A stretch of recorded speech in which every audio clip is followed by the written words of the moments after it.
Hola, bienvenidos a nuestro canal Filemi, Filosofía, Letras y Misceláneas.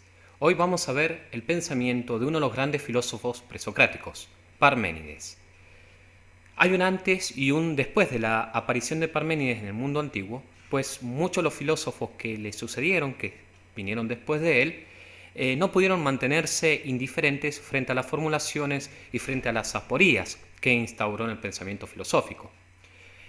Parménides nació en Elea a finales del siglo VI a.C., del siglo VI a.C., y escribió una obra que llevaba el convencional nombre, puesto que lo hemos visto también en los otros videos, los otros filósofos presocráticos, que llevaba el convencional nombre de Acerca de la naturaleza o Sobre la naturaleza. Nos encontramos con un autor, Parménides, un autor de muy difícil traducción, cuya ambigüedad ha dado pie, como vamos a ir viendo a lo largo de este video, ha dado pie a las más diversas interpretaciones. Parménides recurre para la transmisión de sus ideas a una visión mítica arcaica, en la que el conocer es conocido como un viaje y el error es un desviarse del camino. En el proemio se aprecia una revelación religiosa. El poeta, el vidente, es conducido por un carro maravilloso en el camino de la divinidad, escoltado por unas doncellas, las Helíades, las hijas del sol, hasta una barrera que es muy difícil de franquear. Allí se hallan las puertas de las sendas de la noche y al día, enmarcadas, dice Parménides, por un dintel y un umbral de piedra. Ellas, en lo alto del éter, se cierran con grandes hojas, cuya llave de doble uso, aclara también Parménides, tiene a su cargo esa llave de qué, la justicia. Pródiga, agrega Parménides, pródiga en dar castigos, dique la justicia. Las Helíades, señala Parménides, estas hijas del sol, con suaves palabras persuaden a la justicia, para que les permita avanzar. Tras esas inmensas puertas, el iniciado, el privilegiado que ha realizado este prodigioso viaje, es recibido benévolamente por una diosa innominada, no da el nombre Parménides, que accede a revelarle una gran verdad.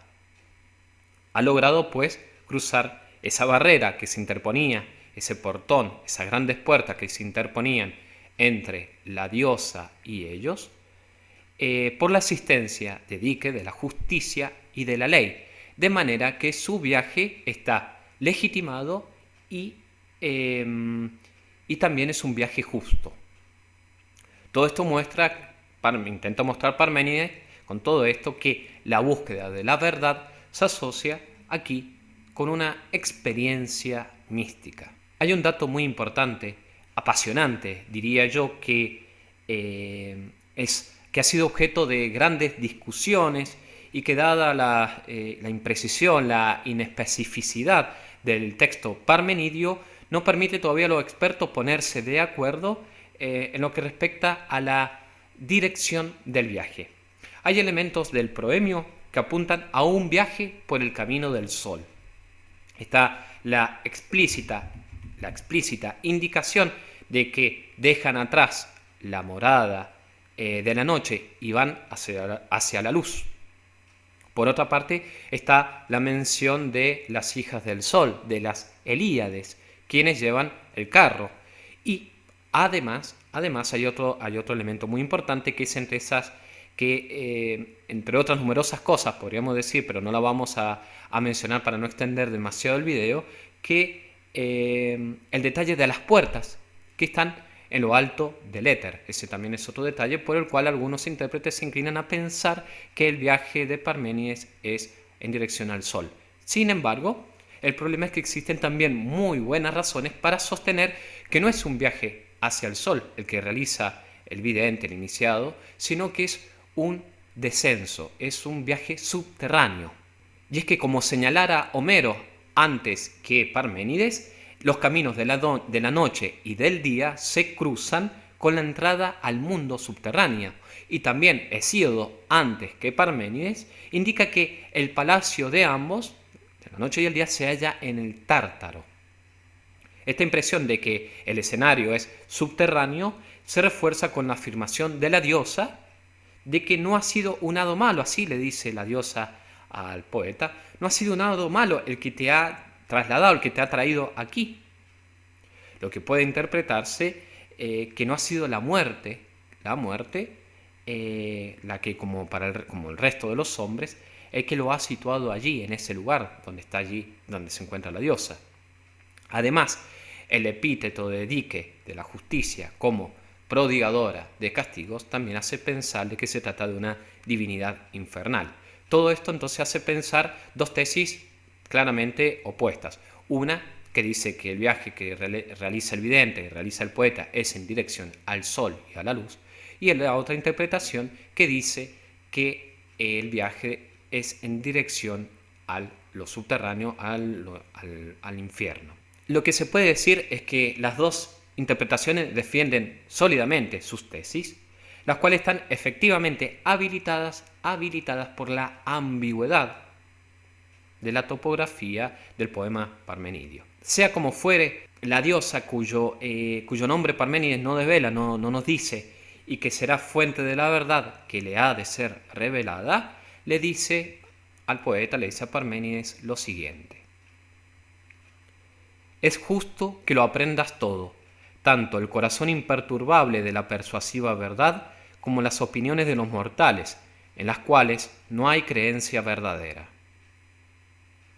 E inmediatamente después, en este marco mitológico, religioso, de revelación, la diosa le dirá a Parménides las siguientes palabras: yo te diré, tú preserva el relato después de escucharlo, cuáles son las únicas vías de investigación que son pensables. Una, que es y que no es posible que no sea, es la senda de la persuasión, pues acompaña a la verdad. La otra, que no es y que es necesario que no sea. Este, te lo señalo, es un sendero totalmente inescrutable, pues no podrías conocer lo que no es, porque no es factible, ni tomarlo en consideración. La diosa plantea de forma disyuntiva dos vías de indagación. Uno es transitable, es el sendero del Estín. El otro es una vía intransitable, es un camino intransitable, es el camino del no es, Estín. El primer camino es el camino de la verdad, aletheia, el camino de lo que es. El camino de lo que no es, ese camino intransitable, es el de las opiniones, es el camino de las doxai, el cual es un callejón, como vamos a ver, un callejón sin salida, un círculo vicioso. De esta segunda vía, de la vía de las opiniones, de las doxai, lo que conocemos es ínfimo. Es ínfimo porque lamentablemente por los avatares del tiempo se ha perdido casi en su integridad todo el poema de Parménides, que se abocaba a este segundo camino. Sin embargo, en lo que respecta a la primera vía, la vía de la verdad, es bastante lo que tenemos, y es sobre eso sobre lo que vamos a reflexionar y los pasajes que vamos a analizar. Sigamos entonces un poco más adelante. Parménides utiliza el verbo para referirse al ser, al verbo ser, einai, utiliza la tercera persona del singular, es. Recordemos, yo soy, tú eres, él es. Bueno, este es el que utiliza, que en griego es estin. Einai es verbo ser en infinitivo, estin es la tercera persona, que también puede traducirse este ser como existir, o mejor aún como un estar presente, Así también tiene sentido y explicaría mejor el término griego ser, ¿no? Einai en castellano. En español también tenemos otro verbo que señala muy bien el significado que tiene este verbo griego, einai, en la tercera persona, es. Y podemos decir que es el término haber como hay. El es también se puede traducir al castellano como hay, para interpretar lo que quiere decir aquí el texto, la expresión de Parménides. Ahora, lo que dice Parménides nos puede suscitar la siguiente pregunta: ¿Cuál es el sujeto el sujeto de ese es sobre el cual se está pronunciando. Porque Parménides no dice quién es o qué es, no explicita qué es lo que está presente, qué es lo que hay, sino que al parecer busca que el lector, al encontrarse con esa expresión, deje de lado el sujeto y se concentre en concreto en el verbo, y en esa tercera persona del verbo, en el es. No debe entonces buscarse un sujeto a ese es, no debe preguntarse cuál es ese es, qué es ese, quién es ese es, porque el mismo es su propio sujeto y su predicado. El es, podríamos decir, el es está presente, o mejor dicho, el es se está presente. Puede, por lo tanto, admitirse esta presencia sin sujeto, porque no es posible que no haya ser, no es posible que no haya y tengamos este haya de haber como el hay. No es posible que no haya ser. Recordemos esto, insisto, este hay del es, ya que ser es necesario, dice Parménides, el ser es. Esta tautología puede parecer algo banal. ¿Qué aporta la afirmación? Podríamos decir que aporta la afirmación lo que es. Es como si uno declarara, creyendo hacer una gran afirmación, dijera, por ejemplo, el que canta, canta, o Juan es Juan, o si yo hablo, hablo. Pareciese que no estamos agregando, ni añadiendo, ni incorporando nada nuevo. Pareciese en todo caso una obviedad. Y sin embargo, esta tautología, lo que es, esta expresión, es ilimitadamente rica, valiosa, fértil, podríamos decir, pues indudablemente, esto es indudable, la palabra que se está repitiendo, la palabra que aparece por segunda vez, tiene un significado mucho más amplio que la primera palabra. A ver, podemos probar cambiando el tono de la voz para entender si realmente esta repetición de la palabra tiene un sentido más rico. Si yo, vuelvo a tomar los ejemplos, el que canta, canta, y cambio el tono y digo, el que canta, canta. ¿Qué estoy diciendo aquí?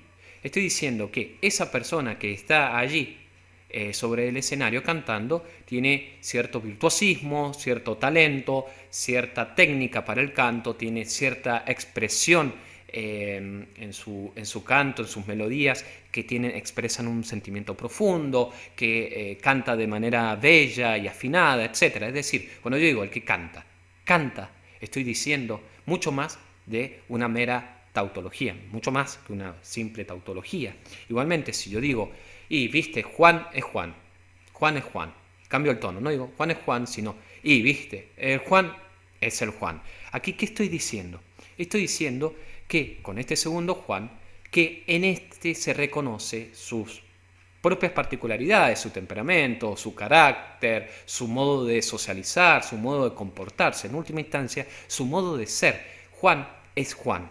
Estoy diciendo lo más específico de este Juan cuando estoy hablando con un amigo. Y sí, Juan es Juan. Juan es esta persona que se comporta generalmente de esta manera ante ciertas situaciones, etcétera, etcétera. Podemos seguir agregando. De la misma manera, cuando uno dice, si yo hablo, hablo.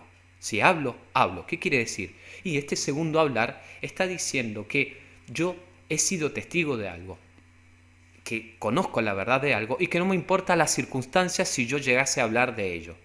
Es decir, es algo muy importante, es un contenido mucho más rico que el primer hablar. Es decir, si yo hablo, no dice nada, pero si yo hablo, está diciendo mucho más. Esto es, de alguna manera, con estos ejemplos, lo que Parménides está expresando que al decir lo que es, este segundo está lleno de contenido. Vemos entonces el punto de partida del pensamiento parmenidio. No el verbo ser en infinitivo, como comúnmente se lo consigna en los manuales, sino el es. Ese es el punto de partida, no el ser, el es, que lo muestra ciertamente al verbo ser, pero de una forma más concreta. Señala al ser en su modo efectivo de estar presente, de estar ahí, que lo señala en su mismo ejercicio, en cuanto que se trata de un estarse presente del ser. Toda indagación y búsqueda de la verdad se sostiene sobre la base de esta máxima, indemostrada por evidente, que es presupuesto de toda investigación posterior. Lo que es. Y recordemos que Parménides, en la frase recién expuesta, en la frase que recién comenté, que recién leí, agrega lo que es, no es posible que no sea. Lo que es, simplemente es. Lo que no es, por el contrario, es innombrable, es impensable. ¿Cómo puede uno pensar la nada? Si pensásemos la nada, estoy seguro que ustedes estarán imaginando una oscuridad o un vacío, pero siempre la estamos pensando en relación con un objeto, con una cualidad, con una característica. En definitiva, estamos pensando la nada desde el ser. Por eso, la nada no es pensable. Siempre al pensar, pensamos algo pensamos. Y ese algo, todo algo, el carácter de algueidad, digamos, inventando el término, es precisamente lo que no es, lo que la nada aparta, lo que la nada evade, lo que la nada rechaza. En relación con esta negación de toda presencia, o bien, para seguir con lo que acabo de decir, con la negación de presencia alguna, el texto parmenidio indica que lo que no es, es necesario que no sea. ¿Por qué? Justamente porque rechaza, porque suprime lo que es necesario, o bien lo que necesariamente es, a saber, el es, el ser. El ser, en efecto, no es relativo, no tiene graduación, no tiene un más o menos. No es más o menos ser. Lo que es no puede, dice Parménides, no puede no ser. Por la misma razón, lo que no es no tiene ninguna realidad. No es algo relativo. La nada no es algo más o menos relativo, algo más o menos ser. Algo que pueda llegar a ser, porque no es algo, repito, no es algo, la nada no es algo, en ese algo está, insisto, el ser, está presente el ser, y la nada es justamente esta negación de ese algo, la negación del ser. Ni puede, entonces, ese no ser, no puede ser algo, ni puedes llegar jamás a serlo, no puedes jamás la nada ser otra cosa que la nada. Hemos visto entonces que lo que no es impensable. Lo inverso por fuerza, debe decirse de lo que es. El ser es lo máximamente pensable. Es, o mejor dicho, el ser es lo único que puede inteligirse. Recordemos este ejemplo de imaginarnos la nada. Siempre la nada la estamos imaginando en relación con el ser. De manera que todo lo que pensemos, todo lo que imaginemos, siempre es en el ámbito del ser. No podemos no pensar, o no podemos pensar fuera del ser. Por eso Parménides escribe esa frase traducida de modos muy diversos según he podido contrastar, y que ha dado lugar a tan disímiles interpretaciones, cuando dice Parménides, lo mismo es pensar y ser. Lo mismo es pensar, y utiliza el verbo griego noein, y ser, einein. Y es que noein, más que pensar, como nosotros lo entendemos en castellano, noein significa percatarse de algo en su modo de ser, es percibir la physis de algo en su verdad. Esto es noein. Por eso, en todo pensar no ético está presente el ser. El noein por consiguiente percibe la verdad. Y por eso escribe Parménides: solo la mención de una vía queda, la de que es, y en ella hay señales en abundancia, que ello, como es, ingénito e imperecedero, entero, único, inmutable y completo, y que no fue una vez, ni será, pues ahora es todo a la vez, uno continuo. Pues, ¿qué origen le buscarías? ¿Cómo y de qué habría crecido? Pues, de lo que no es, no te dejaré decirlo ni concebirlo, pues no cabe decir ni concebir que no es. ¿Y qué necesidad lo habría impulsado a crearse antes o después, originado de la nada? Así que es necesario que sea plenamente o que no sea en absoluto. Está claro, y en este fragmento se hace patente que, digamos, la tradición judeo-cristiana de la creación es imposible. La creación ex nihilo, para Parménides, es una quimera. De la nada, nada se genera, nada puede surgir, nada puede emerger. Voy a pasar a explicar ahora, luego de lo que he leído de Parménides y las reflexiones a las que he llegado, por qué Parménides en ese texto afirma lo que afirma. Lo que es, le revela la diosa a Parménides. Recordemos que la diosa le está revelando estas grandes verdades al poeta. Lo que es ingénito, le dice la diosa, es ingénito, el ser es ingénito. Si hubiese tenido un comienzo, un inicio, un origen, habría nacido el ser de otra cosa que de sí mismo. Pero lo que es todas las cosas, es todo en sentido universal. Solo lo que no es se distingue de lo que es. Solamente lo que no es lo único capaz de distinguirse lo que es, no el algo, no un algo, porque no hay un algo que sea distinto del ser. Todo algo, toda algueidad es ser, pero hay algo que no es, hay algo que es no ser, y es la nada. Es lo único que se distingue del ser, pero no porque tenga rasgos distintos del ser, no porque sea una forma particular de ser, porque otra vez estaríamos cayendo en la trampa de concebir a la nada como ser, sino porque la nada es distinta del ser, porque en sentido absoluto lo está negando. Está diciendo, el ser no es, eso es la nada. El ser es ingénito, por lo tanto, porque no puede provenir de lo que no es, según lo que ya hemos señalado antes, y además porque lo que es simplemente es, y no puede comenzar a ser lo que desde siempre es. Lo que revela también la diosa es imperecedero, además de ingénito es imperecedero. Ninguna fuerza extraña puede hacer que lo que es deje de ser. Por un lado, porque el ser, vamos a insistir en esto, el ser no tiene nada extraño a sí mismo. Todo lo que es nada, es ajeno, extraño, desconocido al ser. Todo es.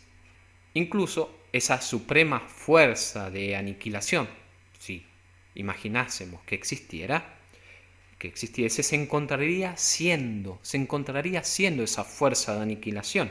Es decir, ya estaría ella en el ámbito del ser, sin poder dejar de ser, de manera que no puede esa fuerza de aniquilación aniquilar al ser encontrándose en el ser, siendo. Y por otro lado, porque lo único verdaderamente extraño o ajeno al ser, la nada, el no ser, lo que no es, al no ser nada, nada puede hacer frente al ser, porque no es nada, no puede ser una fuerza extraña, no es nada, la nada, nada es, nada puede afectar en relación con el ser. De ahí entonces que lo que es sea entero y completo, es decir, que no pueda tener partes ni mezcla. Lo que es siempre es totalidad. Por ende, también es inmutable.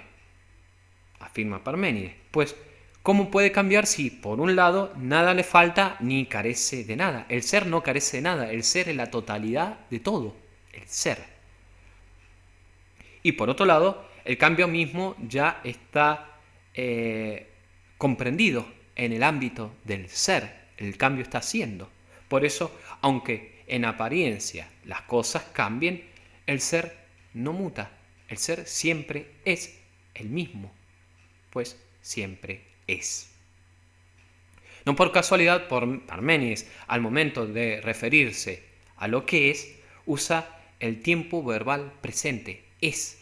El tiempo verbal presente es. No dice la tercera persona del pasado, perfecto, imperfecto, no dice fue, no dice era, no es lo que era, lo que fue, tampoco utiliza el tiempo futuro, no dice lo que será, sino que dice lo que es. Lo que es. El ser no tiene pasado ni futuro, es un presente eterno. Si era o fue, significa que ahora no es. Y si lo que es será o va a venir, entonces significa que ahora no es. Pero lo que es, insiste Parménides, es siempre presente, ¿no? El ser, por lo tanto, es atemporal para Parménides, es atemporal. De otro modo, como es lo propio del tiempo, lo que es devendría, es decir, nacería y perecería, llegaría a ser y a dejar de ser.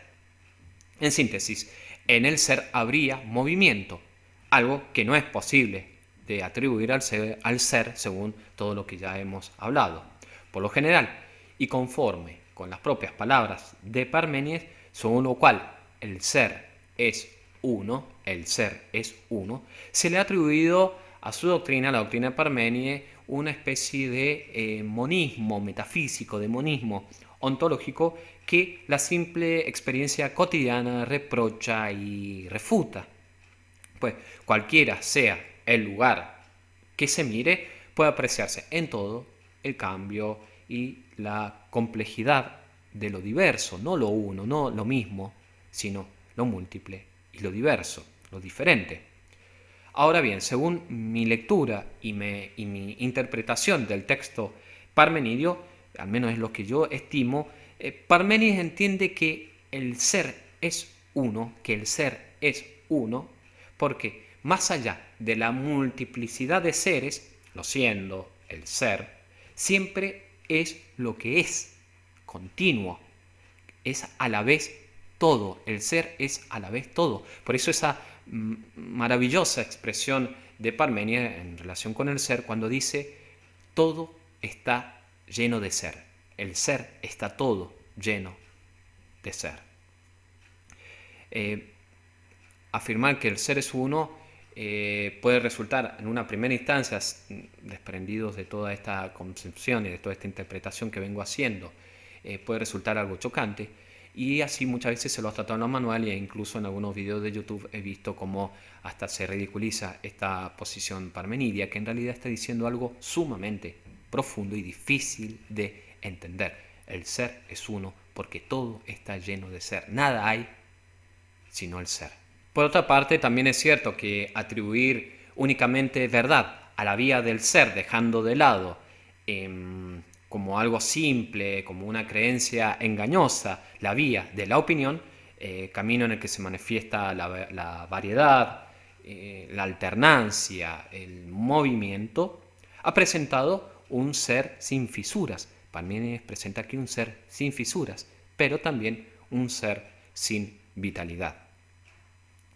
Deja así a sus continuadores una difícil tarea, que es la de resolver sus aporías, la de resolver la contradicción de que, por un lado, el implacable rigor de la lógica establece que lo que no es, que, mejor dicho, de lo que no es, no puede surgir nada, no puede surgir lo que es.